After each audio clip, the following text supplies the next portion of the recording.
Calgary Police attended to do a general welfare check on the occupant.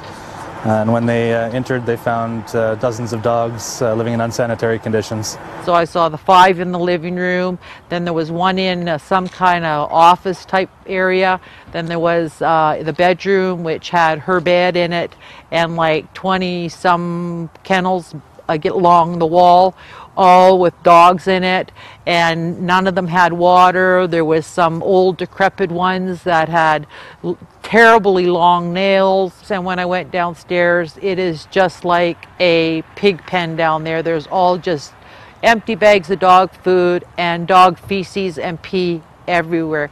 You open up that front door and it just slaps you in the face.